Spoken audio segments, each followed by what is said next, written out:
Hi everyone. Hi Modern Witches. I Hi. hope you're all doing well. I'm Karima and Mariana is here. Hi, guys.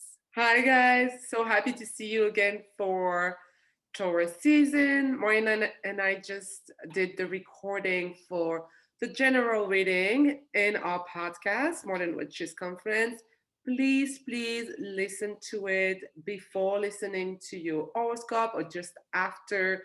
It's going to be a very good guideline for you. We're going way more in depth in all the aspects and ingresses and energy of the season, and you can apply it easier for you. Apply it, I will say, how do you say it? More easier, easier Yeah, and for your sign, and it's just giving you a better understanding. for sure. Yeah, and I think we had such a lovely chat there with Yeah. Karima. Yeah. So I think you guys will enjoy it and it will give you more like full view of the month of the Yeah. season. Yeah.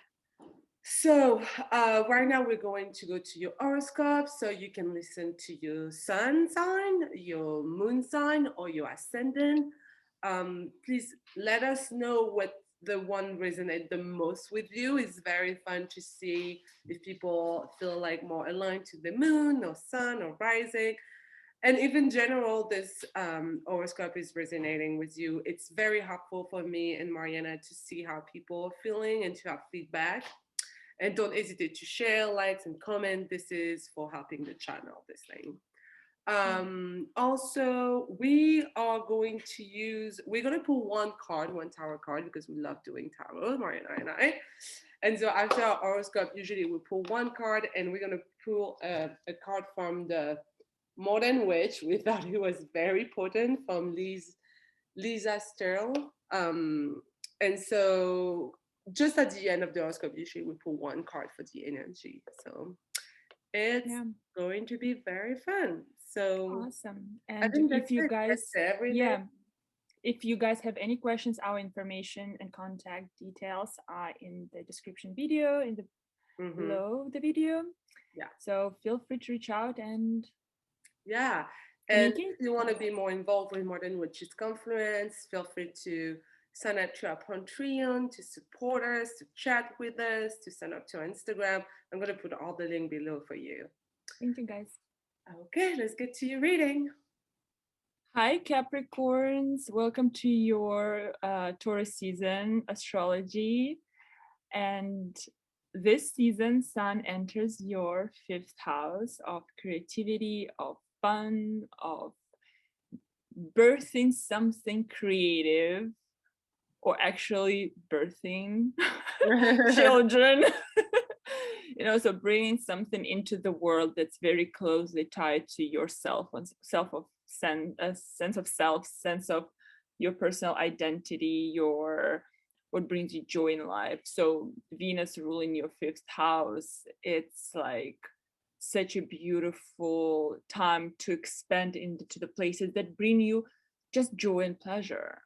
That and that Venus also, that rule of your fifth house, where the sun is traveling through and expanding and bringing these new opportunities through creative pursuits. Being in Pisces exalted, it's just such a beautiful energy. Also, I just want to add that you have Uranus still for quite some time now in your fifth house, and now you have North Node in your fifth house in Taurus. So really there is a potential for such beautiful breakthroughs in understanding how can you bring your ideas into fruition, how can you bring your creative vision into the world, how can you beautify the world through your creative vision, maybe, things like that. I love, like, it's just such a, like, for it's because Taurus is your fellow earth sign, right? So there is such a flow of energy which has a little bit of unpredictable vibe to it through Uranus and North Node. But I think for the fifth house, and specifically for Capricorn people, a little bit of shake up, a little bit of like kind of like kick serves you well. you know. Yeah, and like Capricorn had it so hard for the past two Yeah, years. oh my A God. lot happened in that sign. Plus, we still have Pluto on your late degree, which is very feel like you're in a washing machine and you just like Yeah, try to get out. And for sure. having that pressure and having the sun coming in that place, fifth house, going through your Uranus, going through North Node, it's a hunger for pleasure. It's a hunger to release the tension of feeling to be always in the structure, or feeling always to go higher, or feeling always to pursue something. Where here is asking you like, where do you find pleasure? Where Mm-hmm. is the, like we talk about it for other signs, especially who have people who have some treasure around the fifth house, but where is your inner child? Where Mm-hmm. everything is bringing you, what is bringing you joy? Yes, it's great to build, it's great to go forward, but how you can build and enjoy the process at the same time is really much about the fifth house, and how you can create and give birth to something that you like. And Uranus can show you, and North Nodes can, especially in Taurus, push you to different way. Oh, one day you're gonna love reading books and you're gonna be crazy about buying books, and another day you're gonna be crazy about learning how to grow a marijuana weed in the field. Like whatever it is, it's pushing you to very different direction, which is hard because you want to be with Capricorn. It's kind of a vibe of improving yourself in one field and staying, kind of having one long-term goal. And right here, the sun in Taurus is asking you to be flexible, is asking you to very enjoy any type of pleasure. It can be learning a type of instrument. It can be like learning whatever it is, that there's a need to bring pleasure into your life and to spark this little inner child inside of you. Mm-hmm. Yeah. And yeah, and with Mars, Venus, Jupiter, Neptune, Pisces in the third house, that may be related to something that is, it's related to something that, sorry, is related to something that you want to communicate, is a way to Yeah. express yourself in a Yeah. very emotional way, in a deep way, Mm-hmm. through creativity, through whatever, Yeah. writing or drawing, whatever you choose, dancing. But there is something that is need to like very Yeah. much communicate and get out of your system. And yeah, and the third house, since it's like rules hands, for me specifically, it's like writing. But it's also like Yeah. speak in voice, like Hmm. not like it's not specifically the voice that you speak, it's what you speak through your voice. It's not the Hmm. voice itself, because the voice itself is Taurus. Um, the second house. But here, like you have ability to write, to speak, to communicate the divine truth, the divine wisdom beautifully into the world, right? Hmm. And you have, and Mars in that part of your chart kind of gives you a little bit of kick into like maybe like diving into your imagination and bringing these beautiful ideas into the world, especially with the sun in the fifth house.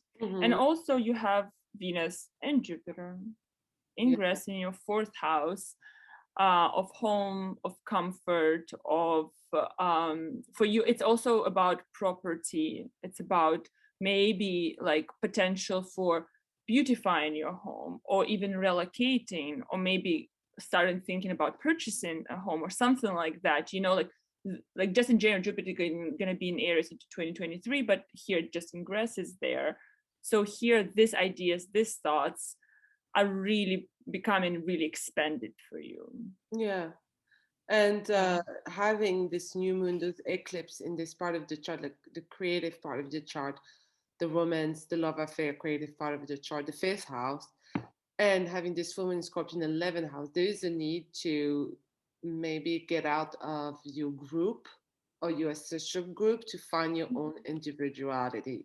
There's a need through creativity, through pleasure, small pleasure that you have in life, find your own voice, also with Mars, Venus, Jupiter, Neptune in the third house, but find your own individuality. There is definitely kind of a, I don't feel that this is the time of productivity for you. That's what I mean. I feel it's a time of more joy in finding a way to enjoy life more through different Mhm, activities and finding who I am, um, mhm, And those eclipses will definitely highlight this.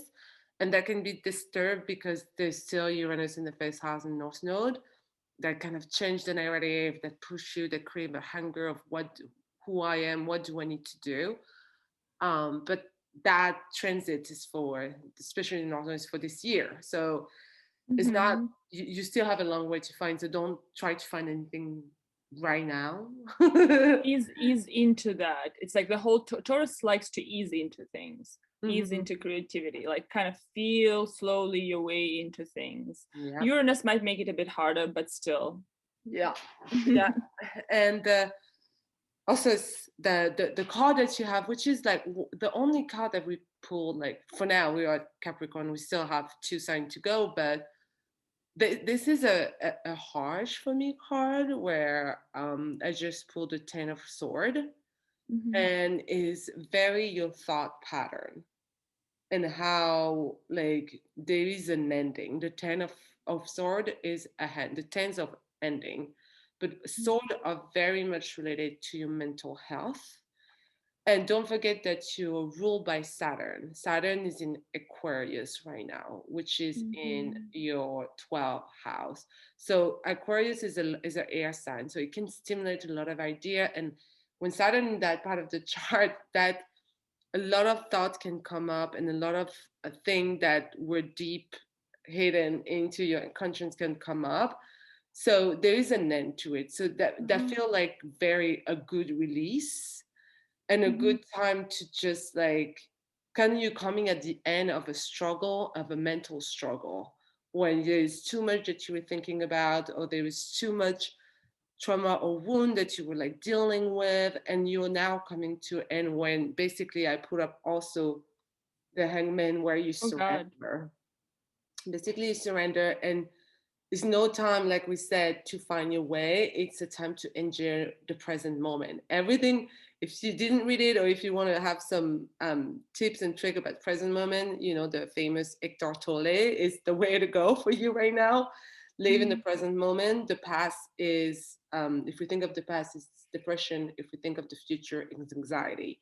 Present is the way to go. And I think that's the mantra for you. I love that. In the present. Yeah. I really love that.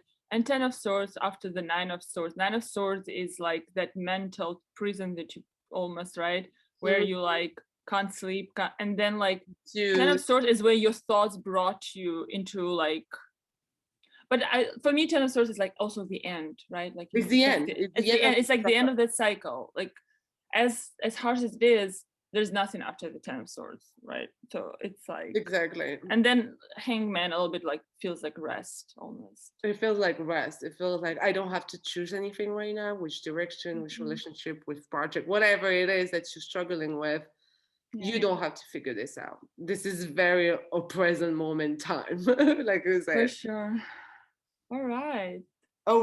I know it was not it's not easy, but I think it's a very good time for you to do like kind of be in peace. Like it's a very good time. Maybe to get into that 5th house, you have to have a 10 of Swords.